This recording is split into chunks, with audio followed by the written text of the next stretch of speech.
जय गुरु जी, शुक्राना गुरु जी। ओम नमः शिवाय, शिव जी सदा सहाय। ओम नमः शिवाय, गुरु जी सदा सहाय। ओम नमः शिवाय, शिव जी सदा सहाय। ओम नमः शिवाय, गुरु जी सदा सहाय। ओम नमः शिवाय, शिव जी सदा सहाय। ओम नमः शिवाय, गुरु जी सदा सहाय। जय गुरु जी, शुक्राना गुरु जी। शिव महापुराण से आज हमारा 42वां अध्याय पढ़ने जा रहे हैं, कोटि रुद्र संहिता का।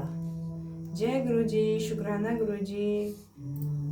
ऋषियों ने कहा, शिव, रुद्र, ब्रह्मा, विष्णु ये कौन है? इनमें निर्गुण कौन है? हमारे इस संदेह को दूर कीजिए। सूत जी ने कहा, जो सबसे पहले निर्गुण परमात्मा से उत्पन्न हुए हैं वे ही शिव जी हैं, ऐसा वेदों तथा वेदांतों को जानने वाले कहते हैं। हे विद्वान, उनसे पुरुष के साथ प्रकृति उत्पन्न हुई। उन दोनों ने मूल जल तत्वों में स्थित होकर तपस्या की। वह स्थान काशी में पंचकोशी नाम से प्रसिद्ध हुआ, जो शिव जी को अत्यंत प्रिय है। वहाँ का जल संपूर्ण संसार में व्याप्त हो गया। यह जानकर वे विष्णु जी माया के साथ उस जल में सो गए। तब वे नारायण कहलाए। उनकी प्रकृति को नारायणी कहा गया। उनके नाभि कमल से जो उत्पन्न हुए वे पितामह ब्रह्मा ये थे। उन्होंने तपस्या करने पर जिन्हें देखा वे विष्णु कहे गए।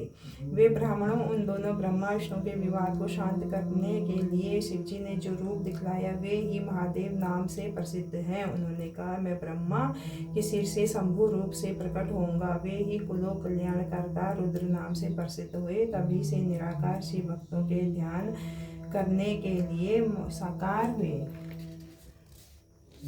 वे ही साक्षात शिव भक्तों से प्रेम करते हैं। सत्व रज तम तीनों गुणों से रहित शिव जी में और समस्त गुणों के धाम रुद्र में वास्तव में कोई भेद नहीं है। जैसे सोने में और उससे बने हुए आभूषण में कोई भेद नहीं होता, दोनों ही समान रूप तथा कर्म वाले हैं। भक्तों को समान रूप से सद्गति देते हैं, समान रूप से सबके द्वारा सेवित होते हैं और अनेक प्रकार की लीलाएं करते हुए विचरण करते हैं। अति पराक्रमी रुद्र शिव रूप ही है। ये भक्तों के कार्य के लिए रूप धारण किए हैं और ये सदा ब्रह्मा विष्णु की सहायता करते हैं।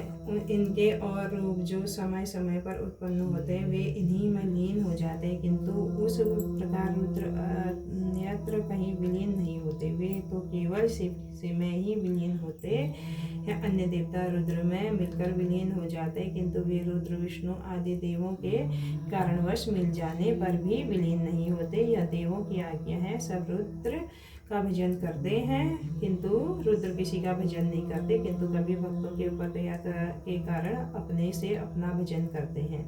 हे विद्वानों, जो प्रतिदिन दूसरे को भजते हैं वे उसी में लीन होकर बहुत समय के बाद उसी से रुद्रदेव को प्राप्त होते हैं। जो कोई रुद्र भक्त होते हैं वे शीघ्र ही शिव तत्व को प्राप्त हो जाते हैं। उन्हें दूसरे देव की आवश्यकता नहीं होती, ऐसा वेद वाक्य है।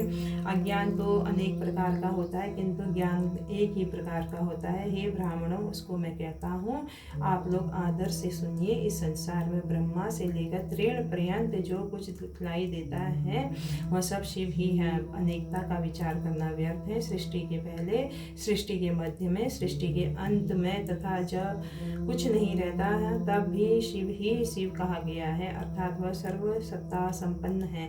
हे मुनिवरों, इसलिए शिव जी को 4 गुणों वाला कहा गया है।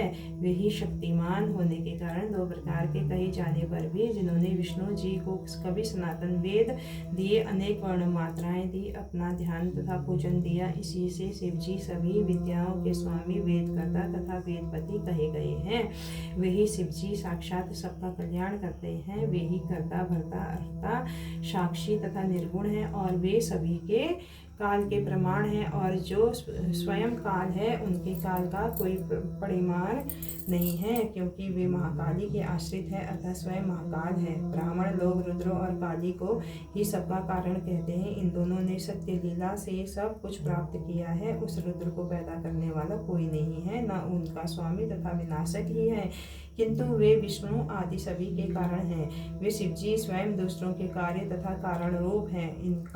उनका कारण कोई नहीं है।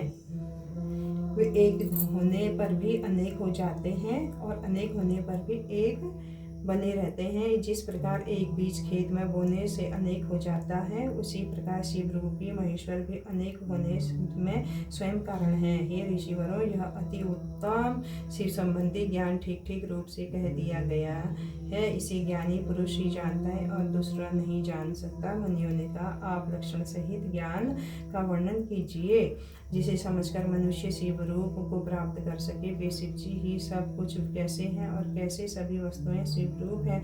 व्यास जी ने कहा, इस वचन को सुनकर प्राणों के रहस्य को जानने वालों में श्रेष्ठ सूत जी ने शिव जी के चरण कमलों का ध्यान कर उन मुनियों से कहा, शिव महापुराण में सगुण निर्गुण भेद वर्णन नामक 42वां अध्याय समाप्त। जय गुरु जी। शुक्राना गुरु जी। ओम नमः शिवाय। शिव जी सदा सहाय। ओम नमः शिवाय। गुरु जी सदा सहाय। ओम नमः शिवाय। शिव जी सदा सहाय। ओम नमः शिवाय। गुरु जी सदा सहाय। ओम नमः शिवाय। शिव जी सदा सहाय। ओम नमः शिवाय। गुरु जी सदा सहाय। गुरुर् ब्रह्मा गुरु विष्णु गुरुदेवो महेश्वराय। गुरु साक्षात् परब्रह्म तस्मै श्री गुरुवे नमः। सच्चिदानंद स्वरूपाय तस्मै श्री गुरुवे नमः। जय गुरु जी। शुक्राना गुरु जी। कोई भी गलती पूछे को संगत जी, गुरु महाराज जी मुझे क्षमा कर दीजिएगा। अब मैं अपनी वाणी को विराम देती हूँ। जय गुरु जी। शुक्राना गुरु जी।